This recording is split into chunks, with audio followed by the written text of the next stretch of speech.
বরিশাল ভোলা নৌরুটের ঐতিহ্যবাহী Sreepur launch terminal সরিয়ে নেয়ায় দুর্ভোগে পড়েছে ওই ইউনিয়নের লাখো মানুষ। দুটি নদীর মোহনায় বর্তমান টার্মিনাল হওয়ায় তীব্র স্রোতে যে কোনো সময় দুর্ঘটনায় পড়তে পারে যাত্রীবাহী লঞ্চ, স্টিমার বা পণ্যবাহী নৌযান। বিআইডব্লিউটিএ এবং ইজারাদারদের দুর্বলতাকে দায়ী করছেন ইউনিয়নবাসী। আসাদ চৌধুরীর ক্যামেরায় পারভেজ রাসেলের রিপোর্ট। নদী বিধৌত দক্ষিণের জনপদ বরিশাল। এখনো অনেক এলাকায় যেতে হলে ভরসা একমাত্র ছোট বড় নৌযান। বরিশাল থেকে ভোলা, মেহেন্দিগঞ্জ, পাতারহাট, হিজলা ও শ্রীপুরের মানুষ নদীপথে সহজতর চলাচলে লঞ্চই একমাত্র মাধ্যম। বরিশাল লাহারহাটের ওপারের শ্রীপুরের ৪০ বছরের ঐতিহ্যবাহী ঘাটটি বর্তমান ঠিকাদার সরিয়ে নিয়েছে কালাবদর এবং তেঁতুলিয়া নদীর মোহনা চর ফেনুয়ায়।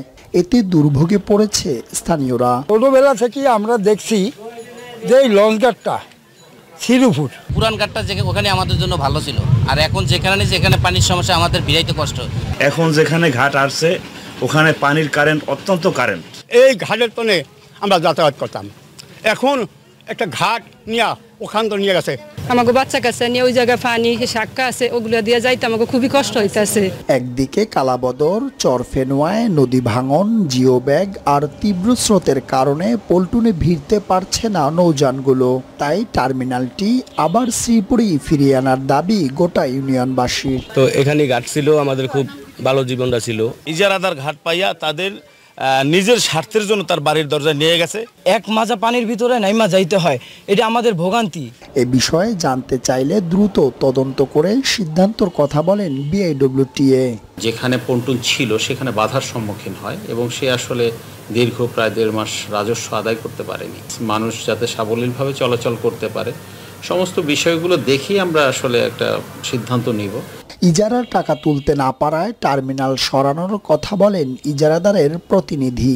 কাগজপত্র লাইন করে গিয়া সবকিছু ওকে করে গিয়ে আমরা আমার গাঁওতায় আমরা লয়েছি। এই গ্রামের মানুষ সবেরই যেমন এটার সুবিধা, এখানে বাজার আছে, এটা মাঝখানে। বিআইডব্লিউটিএ এর সার্ভে অনুযায়ী নিরাপদে সব পল্টন ব্যবহার করবে সকল নৌযান। যাত্রী এবং জানমাল নিরাপত্তায় উপেক্ষিত হোক আধিপত্য বিস্তার এবং ভেঙে যাক ইজারাদারের খামখেয়ালিপনা, এ প্রত্যাশাই সবার। পারভেজ রাসেল, মাই টিভি, বরিশাল। নির্বাচন কমিশনের ঘোষিত রোডম্যাপ একটি সুষ্ঠু নির্বাচনকে ভণ্ডুল করার নীল নকশা বলে মন্তব্য করেছেন জামায়াতের নায়েবে আমির ডাক্তার সৈয়দ আবদুল্লাহ মোহাম্মদ তাহের। সকালে কুমিল্লায় সেন্ট্রাল মেডিকেল কলেজ হাসপাতাল অডিটোরিয়ামে নির্বাচনী দায়িত্বশীল সমাবেশে অংশ নেন তিনি। এ সময় দলটির নায়েবে আমির বলেন, প্রচলিত পদ্ধতি ও নতুন পিআর পদ্ধতি দুটোর মধ্যে একটি নির্ধারণ না হওয়া পর্যন্ত রোডম্যাপ ঘোষণা ইসির বড় ধরনের অপরাধ। নির্বাচন কমিশন ও সরকারকে রিফর্ম চার্টারের মাধ্যমে আগামী নির্বাচন করতে বাধ্য করবে জামায়াত ইসলামী। আবার গতকালও শুনেছি তার ব্রিফিং একজন বলেছেন। আসলে আমি আশা করি যে ওনারা সংবিধান সম্পর্কে ধারণা রাখেন। সংবিধানে নির্বাচন করার কথা বলা হয়েছে, কিন্তু কোন পদ্ধতিতে করা হবে এটা কিন্তু বলা হয়। সুতরাং আজকে দুটা পদ্ধতির প্রস্তাব, একটি আগের ট্রেডিশনাল যে পদ্ধতি কনস্টিটিউয়েন্সি ওয়াইজ, আর আমরা নতুন বলেছি পিআর সিস্টেম। সুতরাং এই দুইটা পদ্ধতির ভিতরে যে কোনো একটি সেটেল না হওয়া পর্যন্ত একটি সিস্টেমে নির্বাচনের পথনকশা ঘোষণা করাটা এটা তাদের জন্য বড় ধরনের অপরাধ এবং অন্যায়। বাংলাদেশ জামায়াত ইসলামী মনে করে আসন্ন নির্বাচন হবে দেশের ইতিহাসে অন্যতম গুরুত্বপূর্ণ নির্বাচন। দলটির assistant secretary general Mohammad Shahjahan বলেছেন, নির্বাচনকে ঘিরে অবশ্যই লেভেল প্লেইং ফিল্ড নিশ্চিত করতে হবে। তিনি আরও বলেন, নৈরাজ্য প্রতিহত করতে হলে জুলাই সনদকে আইনি ভিত্তি দিতে হবে এবং পিআর পদ্ধতিতে নির্বাচন আয়োজন করতে হবে। দুপুরে নগরীর হোটেল সৈকত বাংলাদেশ শ্রমিক কল্যাণ ফেডারেশন চট্টগ্রাম মহানগর আয়োজিত কর্মশালায় প্রধান অতিথির বক্তব্যে তিনি এসব কথা বলেন।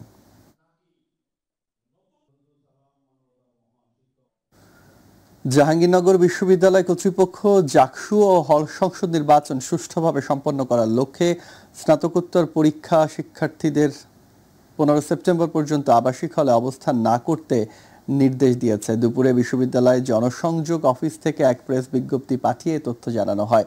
এজন্য বিশ্ববিদ্যালয় কর্তৃপক্ষ সকলের সহযোগিতাও কামনা করেন। আগামী 11 সেপ্টেম্বর অনুষ্ঠিত হতে যাচ্ছে জাকসু ও হল সংসদ নির্বাচন। 11,919 জনশিক্ষার্থী ভোটাধিকার প্রয়োগ করবেন।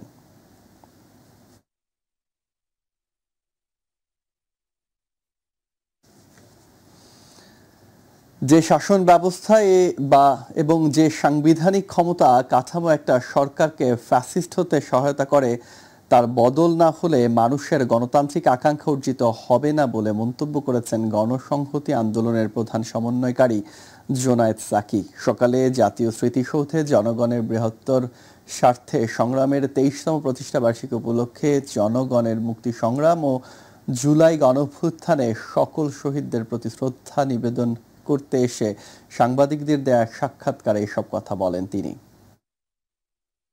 অভ্যুত্থানের যে আকাঙ্ক্ষা ছিল যে এইখানে অন্তর্ভুক্তিমূলক বাংলাদেশ হবে, সকল মানুষের সকল নাগরিকের অধিকার এবং মর্যাদা প্রতিষ্ঠা হবে, সেই জায়গায় পুরনো ফ্যাসিবাদী কায়দায় অনেকেই নিজেদের মত অন্যের উপর চাপিয়ে দেওয়ার জন্য আমাদের এক মতটাই একমাত্র, এই রকম মানসিকতা নিয়ে তারা নানাভাবে জনগণের উপরে নাগরিকদের উপর চড়াও হচ্ছেন। চট্টগ্রামের বাজারে ধীরে ধীরে স্বস্তি ফিরছে। সরবরাহ স্বাভাবিক হওয়ায় কমেছে সবজি, মুরগি ও ডিমের দাম। শুক্রবার নগরীর বিভিন্ন বাজার ঘুরে দেখা গেছে বেশিরভাগ সবজির দাম কেজিতে 30 টাকা পর্যন্ত কমেছে। বিশ বেগুন বিক্রি হচ্ছে 100 টাকায়, টমেটো 120 টাকায়, বরবটি 80 টাকা আর পটল মিলছে 60 টাকায়। কমেছে দেশি ও সোনালী মুরগির দামও। গেল সপ্তাহে 340 টাকার সোনালী মুরগি বিক্রি হচ্ছে 310 টাকায়, 580 টাকার দেশি মুরগি নেমেছে 540 টাকায়। তবে ব্রয়লার মুরগি এখনও মিলছে কেজি প্রতি 160 টাকায়। ডিমের দামও ডজনে 2 টাকা কমে দাঁড়িয়েছে 138 টাকায়। বিক্রেতারা বলছেন বৃষ্টি থামা ও বন্যা পরিস্থিতি স্বাভাবিক হওয়ায় সরবরাহ বেড়েছে, ক্রেতা কম থাকায় দামও কমতির দিকে।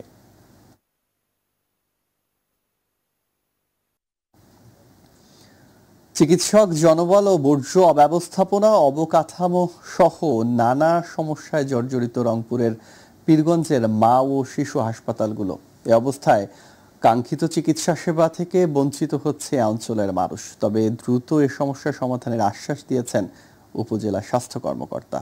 প্রতিনিধি মাহমুদুল হাসানের রিপোর্টে বিস্তারিত। বছরের পর বছর ধরে অযত্ন আর অবহেলায় পড়ে আছে রংপুরের পীরগঞ্জ উপজেলার খালাসপীর, মাদারগঞ্জ ও চতরায় নির্মিত 3টি 10 শয্যা বিশিষ্ট মা ও শিশু কল্যাণ কেন্দ্র। এসব এলাকায় রোগীর বাড়তি চাপ থাকলেও নেই চিকিৎসক ও জনবল। ফলে স্বাস্থ্যসেবা থেকে বঞ্চিত হচ্ছেন এলাকার সাধারণ মানুষ। সরকারি উদ্যোগে স্বাস্থ্যসেবা নিশ্চিত করার লক্ষ্যে হাসপাতালগুলো প্রতিষ্ঠা করা হলেও বছরের পর বছর সেবা পাচ্ছেন না রোগীরা। এতে করে সেবা নিতে যেতে হচ্ছে বেসরকারি ক্লিনিক, হাসপাতালে। এতে বাড়ছে ভোগান্তি ও টাকার চাপ। শুধু এটা নামে 10 শয্যা হাসপাতাল, কিন্তু এখানে তেমন কোনো সুযোগ সুবিধা বা তেমন কোনো চিকিৎসা ব্যবস্থা নেই। চাই আমরা ডাক্তারখানা কাটাকাটি দ্রুত চিকিৎসক নিয়োগ দিয়ে মা ও শিশু হাসপাতালগুলো সচল করা না হলে এ অঞ্চলে কাঙ্ক্ষিত স্বাস্থ্যসেবায় আরো ভোগান্তি বাড়াবে সাধারণ মানুষের। দ্রুতই হাসপাতালগুলো চালুর দাবি স্থানীয়দের। ট্রিটমেন্ট ভালোভাবে পায় না, এখানে রুগী আসলে শুধু ওষুধপাতি নিয়ে চলে যাওয়া লাগে। এখানে আমরা চাই একটা ভালো ডাক্তার, ভালো নার্স আসুক। চিকিৎসক সংকট থাকায় হাসপাতালগুলো চালু করা সম্ভব হয়নি। চালুর ব্যাপারে ঊর্ধ্বতন কর্তৃপক্ষকে জানানো হয়েছে বলে জানান উপজেলা পরিবার পরিকল্পনা কর্মকর্তা। যথেষ্ট জনবল না থাকায় এই কেন্দ্রগুলো আমাদের সম্পূর্ণরূপে চালু করা সম্ভব হচ্ছে না, কিন্তু আমরা সর্বোচ্চ চেষ্টা করছি স্বল্প পরিমাণ জনবল দিয়ে এই প্রতিষ্ঠানগুলোকে চালু রাখতে। এ ব্যাপারে আমরা ঊর্ধ্বতন কর্তৃপক্ষকে অবহিত করেছি। যথাসময়ে নিয়োগ এবং লজিস্টিক্স সরবরাহ হলে প্রতিষ্ঠানগুলো পুরোদমে চালু করা হবে। দ্রুতই সকল সমস্যা শেষ করে উন্নতি হবে চিকিৎসা সেবা কার্যক্রমের, এমনটাই প্রত্যাশা সবার। মাহমুদুল হাসান, মাই টিভি, রংপুর। শেরপুরের ঝিনাইগাতিতে পুলিশের পৃথক অভিযানে আমদানি নিষিদ্ধ ভারতীয় বিভিন্ন ব্র্যান্ডের 55 বোতল বিদেশি মদসহ 5 মাদক কারবারিকে গ্রেফতার করেছে পুলিশ। শুক্রবার উপজেলার সন্ধ্যাকুড়া এলাকায় অভিযান চালানো হয়। ঝিনাইগাতি থানার ওসি আলামিন জানান, গোপন সংবাদের ভিত্তিতে পৃথক অভিযান চালিয়ে রাসেল মিয়া, সাকিব আল হাসান, সেলিম মিয়া, শাহাদাত হোসেন ও মোহাম্মদ আলী ওরফে আরমানকে আটক করা হয়। এ সময় তাদের কাছ থেকে 55 বোতল মদ সহ একটি অটোরিকশা জব্দ করা হয়। পুলিশ জানায় আটক রাসেল মিয়ার বিরুদ্ধে মাদকসহ বিভিন্ন অপরাধে 19টি মামলা চলমান রয়েছে।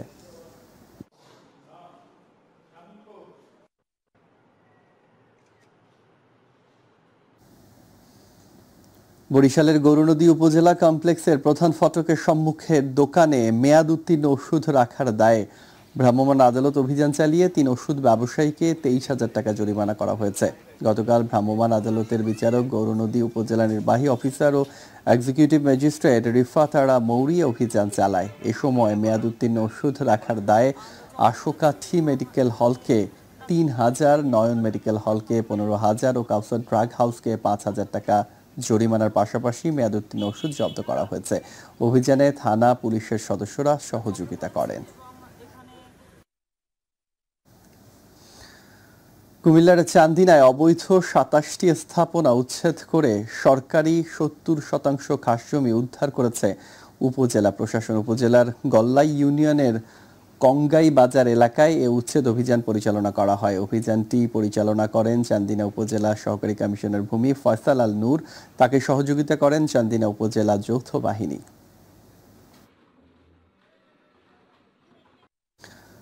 দীর্ঘ 35 বছর পর চট্টগ্রাম বিশ্ববিদ্যালয়ে হতে যাচ্ছে কেন্দ্রীয় ছাত্র সংসদ, চাকসু ও হল সংসদ নির্বাচন। ঘোষিত তফসিল অনুযায়ী আগামী 12ই অক্টোবর সকাল 9টা থেকে বিকাল 4টা পর্যন্ত ভোট গ্রহণ অনুষ্ঠিত হবে। গতকাল সমাজবিজ্ঞান অনুষদ মিলনায়তনে আনুষ্ঠানিকভাবে তফসিল ঘোষণা করেন প্রধান নির্বাচন কমিশনার অধ্যাপক ডক্টর মনির উদ্দিন। এ সময় নির্বাচন কমিশনের অন্যান্য সদস্যরা উপস্থিত ছিলেন।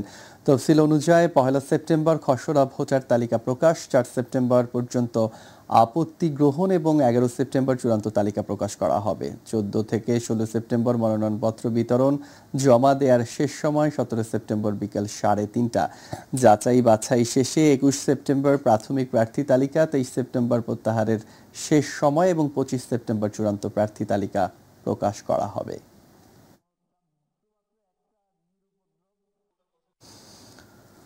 চট্টগ্রাম জেলায় সড়ক দুর্ঘটনায় নিহত আহত পরিবারের মাঝে বাংলাদেশ সড়ক পরিবহন কর্তৃপক্ষের ট্রাস্টি বোর্ড অনুমোদিত চেক বিতরণ করা হয়েছে।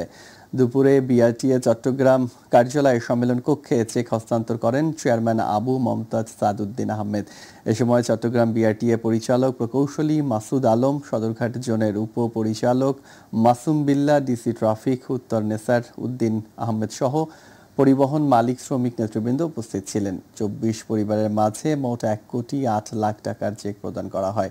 নিহত 19 পরিবারের প্রত্যেককে দেয়া হয় 5 লাখ টাকা এবং আহত 5 পরিবারের মাঝে 13 লাখ টাকার চেক বিতরণ করা হয়। কুষ্টিয়া পলিটেকনিক ইনস্টিটিউটে 2025-26 সেশনে ভর্তি পরীক্ষার্থীদের জন্য হেল্প ডেস্ক খুলেছে ছাত্র দল সহ বিভিন্ন ছাত্র সংগঠন। সকালে কুষ্টিয়া পলিটেকনিক ইনস্টিটিউট ছাত্র দলের উদ্যোগে ইনস্টিটিউটের গেটে স্থাপিত উক্ত হেল্প ডেস্ক থেকে পরীক্ষা দিতে আসা শিক্ষার্থীদের মাঝে কলম, খাবার পানি ও খাবার স্যালাইন বিতরণ করেন কুষ্টিয়া জেলা ছাত্র দলের সদস্য ও সচিব খন্দকার তসলিম উদ্দিন নিশাত।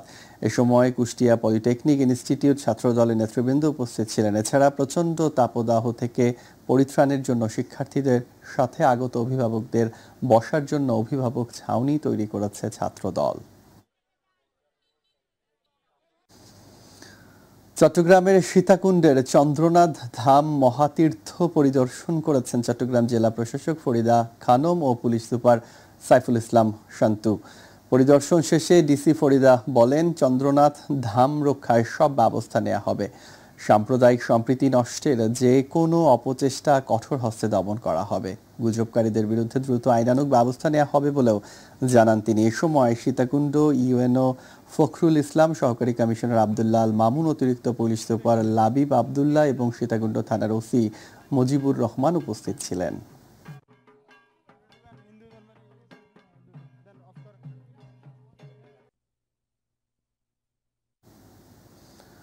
বাংলাদেশ জাতীয়তাবাদী দল বিএনপির 47তম প্রতিষ্ঠা বার্ষিকী উপলক্ষে ঝিনাইদহে ফ্রি মেডিকেল ক্যাম্প অনুষ্ঠিত হয়েছে।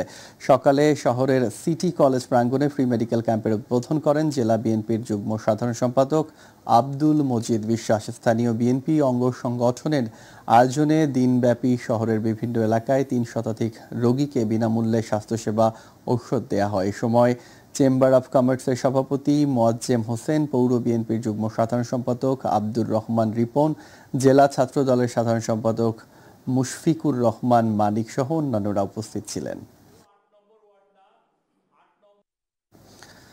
বিএনপির যুগ্ম মহাসচিব শহীদ উদ্দিন চৌধুরী অ্যানি বলেছেন, হাসিনার বিরুদ্ধে এক দফার আন্দোলনে বারবার জেলে গিয়েছেন। হামলা, মামলা, নির্যাতন, বাড়িতেও হামলা হয়েছে। নেতাকর্মীরা যত প্রতিবাদী হয়েছে ততবার গ্রেপ্তার হয়েছেন। গ্রেফতারকে কখনো ভয় পাননি। বিএনপি কখনো হাসিনার কাছে মাথা নত করেনি। বৃহস্পতিবার লক্ষ্মীপুর পৌর বিএনপির দ্বিবার্ষিক সম্মেলনে উদ্বোধনী বক্তব্যে তিনি এসব কথা বলেন।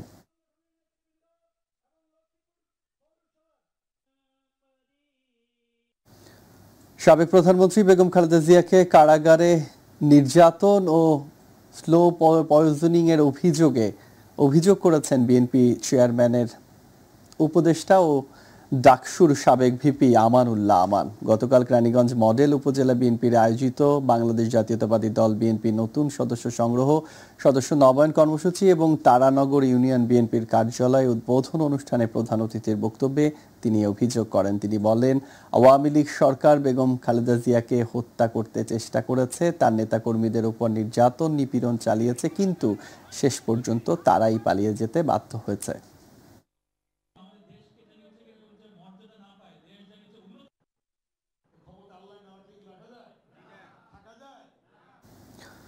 ময়মনসিংহের ভালুকায় বিএনপির উপজেলা ও পৌর শাখার উদ্যোগে প্রাথমিক সদস্য নবায়ন ফর্ম বিতরণ করা হয়েছে।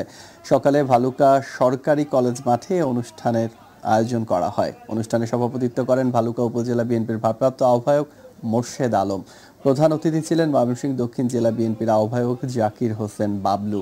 আলোচক হিসেবে বক্তব্য রাখেন ময়মনসিংহ দক্ষিণ জেলা বিএনপির সদস্য সচিব রকুনুজ্জামান সরকার। বিশেষ অতিথি ছিলেন ভালুকা পৌর বিএনপির আহ্বায়ক হাতেম খান। আওয়ামী লীগ ও বিএনপির মধ্যে কোনো পার্থক্য নেই এবং এই দুই দল একই মুদ্রার এপিট ওপিট বলে মন্তব্য করেছেন ইসলামী আন্দোলনের নায়েবে আমির মুফতি সৈয়দ মোহাম্মদ ফয়জুল করিম। নারায়ণগঞ্জে সিদ্ধিরগঞ্জে একটি কনভেনশন হলে ইসলামী যুব আন্দোলন জেলা শাখা আয়োজিত আলোচনা সভায় তিনি এ মন্তব্য করেন। মুফতি ফয়জুল করিম বলেন, দুই দলের নেতাদের বক্তব্য একই রকম।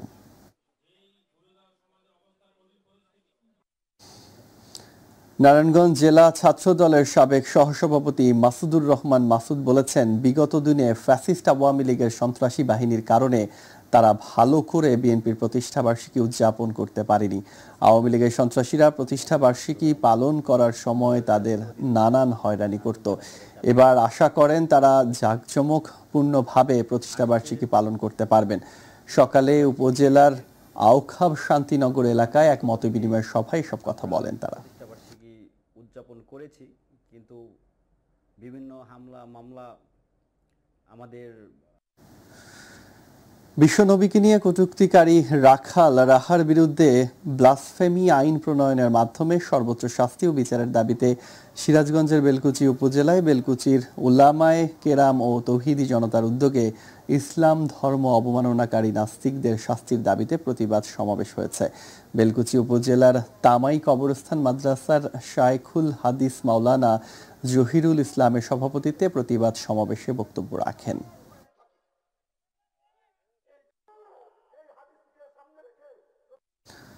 বরিশালে গরুনদী উপজেলা স্বেচ্ছাসেবক দলের কর্মী সভা হয়েছে। গতকাল উপজেলা স্বেচ্ছাসেবক দলের আহ্বায়ক কামাল হোসেন বিপ্লবের সভাপতিত্বে কর্মী সভায় প্রধান অতিথি ছিলেন দলের কেন্দ্রীয় কমিটির সহ সাধারণ সম্পাদক গোলাম মোর্শেদ রাসেল। প্রধান বক্তা ছিলেন বরিশাল জেলা স্বেচ্ছাসেবক দলের যুগ্ম আহ্বায়ক আনোয়ার হোসেন টিটু। বিশেষ বক্তা ছিলেন জেলা স্বেচ্ছাসেবক দলের দপ্তর সম্পাদক বাপ্পি, সদস্য মোস্তাফিজুর রহমান সুজন।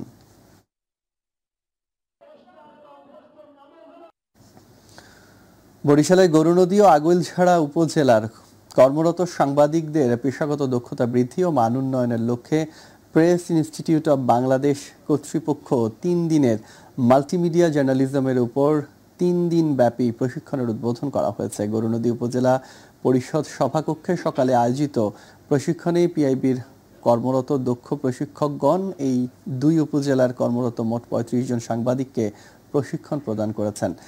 আগামী রবিবার সমাপনী অনুষ্ঠানের মাধ্যমে প্রশিক্ষণ কর্মশালা সমাপ্ত হবে। পিআইবির মহাপরিচালক ফারুক ওয়াসিফ সমাপনী অনুষ্ঠানে প্রধান অতিথি হিসেবে উপস্থিত থেকে প্রশিক্ষণার্থীদের সাংবাদিকদের মধ্যে সনদপত্র বিতরণ করবেন।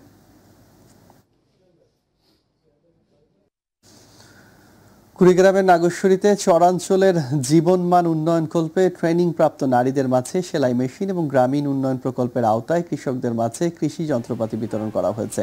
উপজেলা প্রশাসন ও কৃষি অধিদপ্তরের আয়োজনে গতকাল উপজেলা পরিষদ অডিটোরিয়ামে সেলাই মেশিন ও কৃষি যন্ত্রপাতি বিতরণ করেন জেলা প্রশাসক নুসরাত সুলতানা। এ সময় অতিরিক্ত জেলা প্রশাসক BM কুদরত এ খুদা, উপজেলা নির্বাহী কর্মকর্তা শিব্বির আহমেদ, কৃষি অফিসার শাহরিয়ার হোসেন সহ অনেকে উপস্থিত ছিলেন।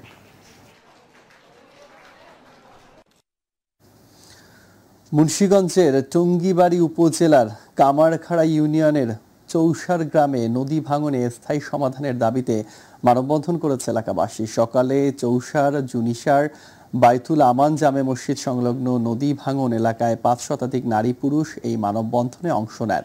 মানববন্ধনকারীরা জানান, সর্বগ্রাসী পদ্মা শাখা নদীতে অবস্থিত চৌসার নদীটি দীর্ঘদিন ধরে নদী ভাঙনের কারণে হুমকিতে রয়েছে। ইতিমধ্যে বহু ঘরবাড়ি, ফসলি জমি ও গাছপালা নদী গর্ভে বিলীন হয়ে গেছে। বর্ষা মৌসুমে নদী ভাঙনের তীব্রতা আরও বেড়ে যায়, ফলে গ্রামবাসীর মধ্যে আতঙ্ক চরমে পৌঁছেছে।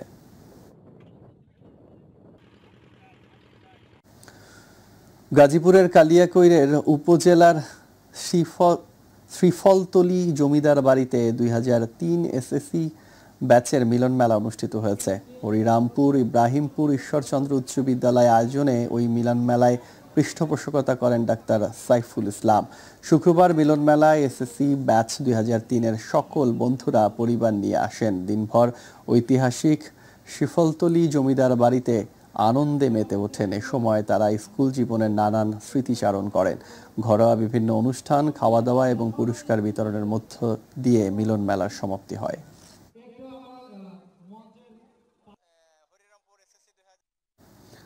ফরিদপুরের ভাগা উপজেলার আলগি ইউনিয়নের শাহমল্লিকদি গ্রামের বিলে অনুষ্ঠিত হলো ব্যতিক্রমধর্মী ডোঙ্গাবাইজ। নারী পুরুষ সহ বিপুল সংখ্যক বিনোদনপ্রেমী দর্শক ও ব্যতিক্রমধর্মী ডোঙ্গাবাইজ উপভোগ করেন। স্থানীয় যুব সমাজের আয়োজনে অনুষ্ঠিত এ বাইচে প্রধান অতিথি হিসেবে পুরস্কার বিতরণ করেন বিএনপির কেন্দ্রীয় কৃষক দলের সাধারণ সম্পাদক শহীদুল ইসলাম খান বাবুল। তৈয়ব মুন্সির সভাপতিত্বে বিশেষ অতিথি ছিলেন উপজেলা বিএনপির সাবেক সভাপতি খন্দকার ইকবাল হোসেন সেলিম, সাধারণ সম্পাদক আইয়ুব মোল্লা সহ বিশিষ্টজনরা।